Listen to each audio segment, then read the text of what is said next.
నిన్న ఏ రోజైతే స్టే వచ్చినప్పుడు కూడా ఇంకా కూడా లోపల వర్క్ అవుతుంది అని అంటున్నారు. ఎట్లా చూస్తారు ఇదంతా మీరు?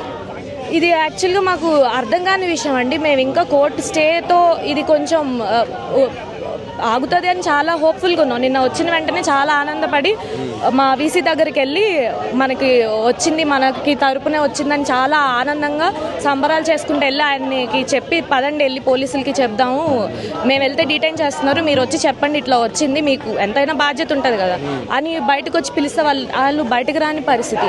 మేము ఇంకా మాకు అర్థం కావట్లేదు ఏం జరుగుతుందో అని. ఇంత స్టే వచ్చినాక వైస్ ఛాన్సలర్ రిజిస్ట్రార్ గారు స్పందించకపోవడం అనేది మాకు చాలా ఆశ్చర్యంగా ఉంది. మాకేమి అంటే మాకు ఎందుకు ఇంకా చేస్తారు? మార్నింగ్ కూడా అసలు కోర్టు తీర్పు ఇచ్చిన తర్వాత వాళ్ళు తగ్గకపోగా ఇప్పుడు చూస్తే ఇంకా ఎక్కువ పోలీసులు వచ్చి ఇంకా ఎక్కువ గేట్లో నుంచి లోపలికి బయటకి కూడా రానికుండా చేస్తున్నారు. ఇప్పుడు చూస్తున్నారు కదా, రానియట్లేదు బయటికి. ఏమన్నా అంటే లా అండ్ ఆర్డర్ ఇష్యూస్ అని అలా చెప్తున్నారు. సో ఇక్కడ మమ్మల్ని జైల్లో పెట్టినట్టే ఉంది లోపల. ఇంకా ఇంత పొద్దున్న కూడా ఇంకా ఆగుతుందని చూసుకుంటే ఇవాళ పొద్దున్న కూడా జేసీబీలో ఆగాయి, కానీ మనుషులు వచ్చి సూపర్వైజర్స్ ద్వారా వాళ్ళు ఈ వీడియోలు చూడండి మాన్యువల్ గా వర్క్ చేస్తున్నారు, మొత్తం చెట్లు కొట్టేయడం. కోర్టు అది తీర్పు ఇచ్చిన తర్వాత కూడా అలాగా కట్ చేస్తున్నారంటే మాకు చాలా హెల్ప్లెస్ గా ఉంది. ఇంకా అందుకే ఇంకా ఎక్స్ట్రీమ్ స్టెప్ అని చెప్పి ఈ రిలే హంగర్ స్ట్రైక్ ఇది ఎన్ని రోజులు చేస్తారు? న్యాయం జరిగే వరకు చేస్తానే ఉంటామండి. కనీసం ఇప్పటి వరకు కూడా సీఎం స్పందించకపోవడం ఎట్లా చూస్తారు?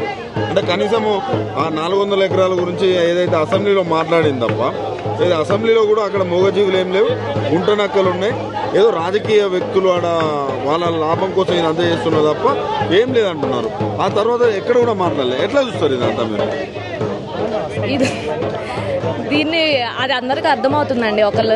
ఒకరికి చెప్పాల్సిన అవసరం లేదు. ఇక్కడ ఏం జరుగుతుందో అది ఒక పెద్ద అంటే ఇంకా అందరికి అర్థమవుతుంది. ఆయన చెప్పిన అబద్ధాలు ఇక్కడ జరుగుతుంది, పోలీసులు ఇక్కడికి రావడం అనేది ఒకటి చెప్పవసరం లేదు, జనాలకు అర్థమవుతుంది. ఇక్కడ జరిగేది మొత్తం కూడా మీరైతే యానిమల్స్ ఉన్నాయని వీడియోస్ కావచ్చు, మీ స్టూడెంట్స్ కొన్ని అవి రిలీజ్ చేసినప్పుడు కూడా అవి అన్నీ కూడా ఏఐ క్రియేషన్స్, అవి ఇక్కడ యానిమల్స్ ఏం లేవు అనే విధంగా మాట్లాడుతున్నారు మంత్రులు. అందుకే మేము ఇప్పుడు టైం స్టాంప్ వీడియో అని తీసుకున్నాం అండి. ఇప్పుడు ఇవాళ పొద్దున తీసిన దానిలో టైం స్టాంప్ లొకేషన్ కూడా ఉంటుంది.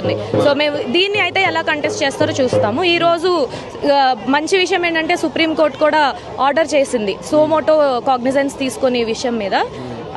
హైకోర్టుకి చెప్పారు ఇది 3:15 వరకు మీరు అక్కడికి వెళ్ళి ఏం జరుగుతుందో చూసి మాకు చెప్పినంత వరకు ఇక్కడ ఏం చేయకూడదని చెప్పారు. స్టెప్ తీసుకుని అసలు అది అడవే కాదు, ఒక 20 సంవత్సరాలు ఖాళీగా ఉంది కాబట్టి అది అలా అయింది తప్ప అది అడవే కాదంటున్నారు. దానిపైన అది ముందు కంచె భూములేనండి, గ్రేజింగ్ ల్యాండ్స్. ఇప్పుడు ఒక 25 సంవత్సరాల వరకు ఆ ల్యాండ్ ని మీరు వదిలేస్తే ఆ చెట్లు పెరగకుండానే ఉంటాయా? ఫారెస్ట్ ఎట్లా అంటున్నారు? ఇప్పుడు అక్కడ ఒక యానిమల్స్, జింకలు ఇవన్నీ ఉండి 2 లేక్స్ ఉంటే దాన్ని సరే అడవి కాకపోయినా బయోడైవర్సిటీ మీకు కూడా తెలుసు కదా. ఇక్కడ మీరు శాటిలైట్ ఇమేజెస్ చూసుకుంటే అక్కడ అంతా గ్రీన్ కవర్ ఉంది. ఆ గ్రీన్ కవర్ ని సరే మీరు ఫారెస్ట్ అని పేరు పిలవద్దు, బట్ గ్రీన్ కవర్ అనొచ్చు కదా. సరే గ్రీన్ కవర్ ఉంది, దాన్ని అయితే చెట్లే కదా అవైనా. చెట్లని అక్కడ ఉన్న యానిమల్స్ ని అక్కడ అవి న్యాచురల్ హ్యాబిటాట్ లో ఉన్నాయి. అక్కడ ఎవరు తీసుకొచ్చి అక్కడ పెట్టినవి కాదు, అది ఆర్టిఫిషియల్ పార్క్, జూ కాదు అది. అవి అక్కడే పుట్టాయి, అక్కడే పెరుగుతున్నాయి. ఏం చెప్తారు సీఎం రేవంత్ రెడ్డికి? ఏం చెప్తారు ఫైనల్ గా?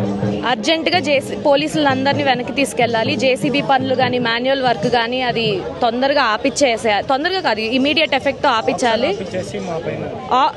ముందైతే జేసీబీలు మొత్తం వెనక్కి తీసుకోవాలి. మా వాళ్ళ మీద పెట్టిన కేసులు, మేము అక్కడ వీడియోలు తీయడానికి వెళ్ళిన బయట వాళ్ళని, లేకపోతే ఈ ఫోటోలు ఏమైనా స్ప్రెడ్ చేసిన వాళ్ళందరి పైన అనవసరంగా కేసులు పెట్టి వాళ్ళని భయపెట్టి వేరే వాళ్ళు